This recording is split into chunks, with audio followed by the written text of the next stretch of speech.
New York doctor साहब मौजूद हैं, मैं उनकी तरफ जाऊं। मैं आपसे जानना चाहता हूं कि इसमें नया क्या था, इस वायरस में नया क्या था? और क्योंकि मैं आपसे अप्रैल से लगातार प्रोग्राम्स के जरिए आपसे जुड़ा रहा, तो मैं जानना चाहता था कि ये ऐसा तो नहीं है कि अगर आप साउथ अफ्रीका में हैं और हमारे यहाँ इतनी तादाद है, तो ऐसा तो नहीं है कि हमने ट्रीट भी कर दिया हो इसको और ट्रीट होके निकल भी गए हो लोग? तो और जो घबराहट है इस मुल्क में, सबसे ज्यादा लोग सवाल लगातार इसको लेकर पूछ रहे हैं, वो क्या है? और इसमें नया क्या था कि हमारी जो टेस्टिंग में, हमारे पास जो टेस्टिंग है उसमें हम इसको देख पाएंगे? क्योंकि ब्रिटेन में तो कर लिया, बहुत सारी जानकारियां उन्होंने हमको साझा भी कर दी, लेकिन डर तो लगातार है हमारे यहाँ भी। बिल्कुल ठीक कहा आपने। देखिए प्रतीक जी, और भेष बदलना जो है वो वायरस की फ़ितरत में है और खुद को ताकतवर बनाने के लिए वायरस अपना भेष बदलता रहता है और इसी तरह से वो अपनी संरचना को बदल रहा है। लेकिन अगर अब हम देखें जो अभी तक लगातार जब से कोरोना विश्व में आया है तब से लगातार जो है हमें जब से जानकारी है तब से ये म्यूटेट कर रहा है। हर महीने लगभग 2-3 बार म्यूटेट करता है। लेकिन अभी तक जितने भी म्यूटेशंस हुए वो चिंताजनक नहीं थे।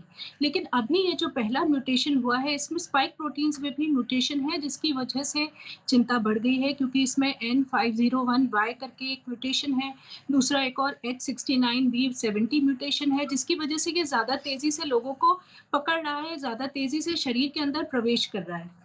अगर हम अपनी टेस्टिंग देखें तो हमारी टेस्टिंग में भी हम 3 जीन की टेस्टिंग करते हैं, NS और ORF जीन, और अगर 2 जीन ये पॉज़िटिव अगर मैं आती है कहूं, तो हम मानते हैं कि व्यक्ति पॉज़िटिव है। डॉक्टर साहब मैं आपको रोकूंगा। अगर आप कहें कि ये 3 जीन की आप टेस्टिंग करते हैं और इसमें कैसे आइडेंटिफाई, ये इसी से आइडेंटिफाई हो जाता है, तीनों से आइडेंटिफाई हो जाता है या कैसे? दे दे देखिए, अगर इसमें से 2 भी पॉज़िटिव आते हैं, एनएस या ओआरएफ में से अगर 2 भी पॉज़िटिव आते हैं, तो हम मानते हैं कि व्यक्ति कोरोना पॉज़िटिव है। और अभी ये देखा जा रहा है कि जिनमें ये नया वेरिएंट है, उनमें एस जीन डिटेक्ट नहीं हो रही।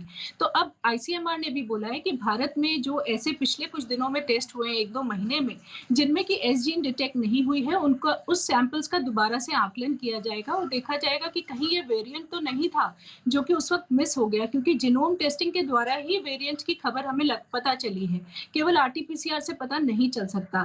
तो अब लेकिन हम रेट्रोस्पेक्टिवली ज़रूर देख सकते हैं कि पीछे जो सैंपल्स आए थे उनमें से कहीं कोई वेरिएंट तो नहीं था, या अभी जो अब आने वाले लोग हैं जो कि ब्रिटेन से या साउथ अफ्रीका से भारत में आए हैं, उनमें ये स्ट्रेन आया तो नहीं, कहीं ऐसा ना हो कि हमें पता नहीं हो ये स्ट्रेन पहले ही आ चुका हो। तो ये सब चीज़ें अब आईसीएमआर और भारत का जो पुणे इंस्टीट्यूट है, वो दोनों ही अब जीनोमिक एनालिसिस कर रहे हैं और देख रहे हैं कि भारत में इसकी क्या स्थिति है।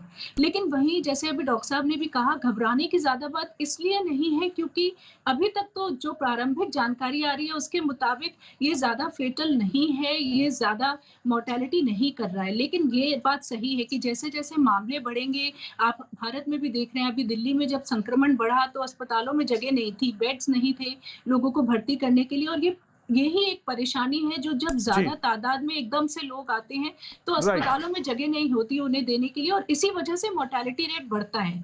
तो उसको राइट। रोकने के लिए ज़रूरी है कि लोग ये ना समझें कि कोरोना खत्म हो गया है और निराश भी नहीं हों, लेकिन सतर्कता अपनी पूरी रखनी इस वक़्त नहीं, बहुत नहीं, ज़्यादा बिल्कुल। ज़रूरी हो। और ये तमाम सारी जानकारियां जब पहुंचती हैं लोगों के पास, तो वो इस बात से